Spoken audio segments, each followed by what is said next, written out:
Media की पढ़ाई कर लड़ी चुनाव, जीत गई प्रधानी। गांव बदलना चाहती थी प्रियंका तिवारी। जोधपुर में जन्मी प्रियंका तिवारी बचपन से ही अपने गांव को लेकर हर काम में आगे रहती थी। वो राजनीति के बारे में किताबों में बड़ी रुचि के साथ पढ़ती थी। उन्होंने किताबों में पढ़ा था कि प्रधान होता है, पर उनको इसके बारे में कोई जानकारी नहीं थी। फिर भी वो अपने गांव की सबसे चहेती प्रधान है। जानिए कौन है प्रियंका तिवारी। प्रियंका तिवारी का जन्म राजस्थान के जोधपुर में हुआ।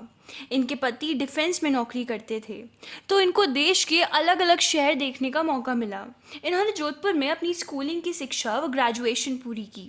इसके बाद दिल्ली से इन्होंने पत्रकारिता की पढ़ाई की, और जब ये पत्रकारिता की पढ़ाई कर रही थी तब इन्होंने तय किया था कि पत्रकार बनकर लोगों की आवाज़ बनूंगी, महिला बच्चों की परेशानी को देश के सामने लेकर आऊंगी।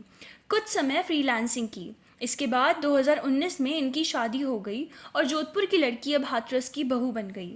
इनके पति का खुद का बिजनेस है और ये पहले ग्रेटर नोएडा में रहते थे।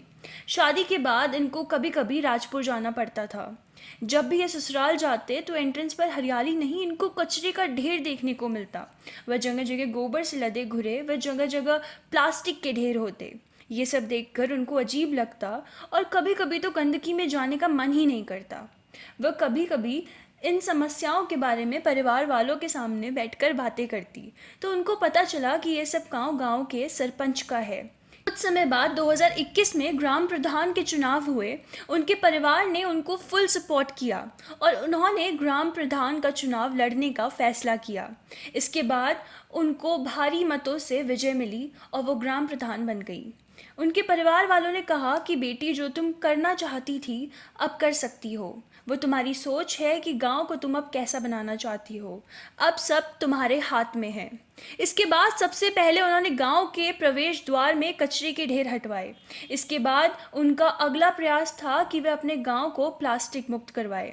इसके बाद उन्होंने घर घर जाकर लोगों को समझाया कि प्लास्टिक सिर्फ पर्यावरण के लिए ही नहीं, बल्कि हमारे अपने स्वास्थ्य के लिए भी हानिकारक है। लेकिन लोग बातों से कहाँ मानने वाले हैं। फिर जुर्माना लगाने की बात कही। इसके बाद उन्होंने हर घर में कपड़े के थैले बांटे। यही नहीं, एक योजना ये भी बनाई कि आप अपने घर में प्लास्टिक जमा करें और प्रधान को लाकर दें, और उसके बदले में आपको 5 रुपये मिलेंगे। इस काम को बच्चों ने जमकर किया। एक बच्चा तुरंत बोतल में प्लास्टिक भर कर ले आया और उन्होंने उसे 5 रुपये दिए। इसके बाद उन्होंने गांव के विकास को जारी रखते हुए गांव की सबसे मुख्य परेशानी को दूर करते हुए शमशान घाट का निर्माण करवाया। इस प्रकार आज प्रियंका तिवारी अपने काम को लेकर आसपास के क्षेत्र में जानी जाती है।